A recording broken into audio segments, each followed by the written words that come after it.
இங்கே ஹீரோ, அவங்க அண்ணன், அவங்க தம்பி 3 பேருக்குமே சின்ன வயசுலேருந்தே ரெஸ்லிங்னா ரொம்ப உயிர். வளர்ந்ததுக்கப்புறம் 3 பேரும் ஒரு ஒரு பக்கம் பிரிஞ்சு போயிடுறானுங்க. தம்பி வந்து இவனுங்க 2 பேரையும் தேடி வரான். அப்போ ஹீரோவை பார்க்குறான். அவன் வந்து அவங்க அண்ணனோட பொண்ணு கூட தனியாக வாழ்ந்துகிட்டு இருக்கான். என்னன்னு கேட்கும்போது அவங்க அண்ணன் ஜெயிலில் இருக்கான்னு இவனுக்கு தெரிய வருது. ஹீரோவும் ஓட்டிட்டு இருந்த போட்டை இழந்துட்டு தனியாகவே அந்த பொண்ணை பார்த்துக்கிட்டு கஷ்டப்பட்டுட்டு இருக்கான். அப்போ அவன் தம்பி ஒரு ஐடியா கொடுக்குறான். நம்ம ஊரில் குத்து சண்டை போட்டி நடத்தலாம். அதாவது ரெஸ்லிங்கில் நடத்துகிற மாதிரியே இங்கே கலர் கலராக ட்ரெஸ்ஸை போட்டு நம்ம சண்டை போடுவோம். அதுக்காக ஆளுங்களாம் தேவைன்னொன்னே ஹீரோக்கும் ஒரு ஐடியா கிடைக்குது.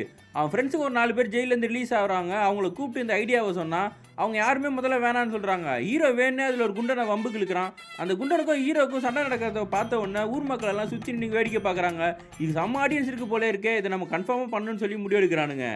இவனுங்க 3 பேருக்கு ஆப்போசிட்லேயே அவங்க ஊரில் ஒருத்தன் இருக்கான். அவனும் வந்து பாடி பில்டர்ஸ் எல்லாம் சேர்த்துக்கிட்டு அவங்கள வச்சு காம்படிஷன் பண்ணுற மாதிரி ஷோ நடத்தி சம்பாதிக்கலான்னு பார்க்கலாம், முடியல.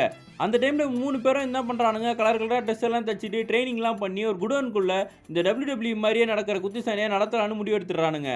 அப்போ தான் ஹீரோவோட அண்ணன் எப்படி ஜெயிலுக்கு போனான்னு அவன் தம்பிக்கிட்ட அவன் சொல்லிக்கிட்டு இருக்கான். என்னன்னா வந்து இந்த ஆப்போசிட் ஆளை ஹீரோ பிடிச்சி கொடுக்குறதுக்காக போகிற சமயத்தில் தவறுதலாக இவங்க அண்ணனை வந்து பிடிச்சிருந்துருப்பான், யாருனே ஃபேஸை பார்க்காம. அப்போ போலீஸ் வந்து அவனை அமுக்கி பிடிச்சிட்டு போயிருந்திருப்பாங்க. ஆல்ரெடி அவங்க அண்ணன் மேலே கேஸ் இருக்குன்னு ஜெயிலில் இருந்திருப்பான்.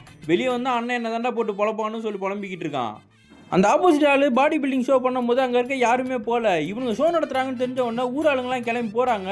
மொதல் மேட்சே பார்த்தா இவங்க டீமில் இருக்க குண்டா இருக்கவனுக்கு ஒரு பொண்ணுக்கும் வைக்கிறாங்க. அந்த பொண்ணு பறந்து அவன் அடிக்கிறத பார்த்து எல்லாமே இம்ப்ரெஸ் ஆகி கத்த ஆரம்பிச்சிடுறாங்க.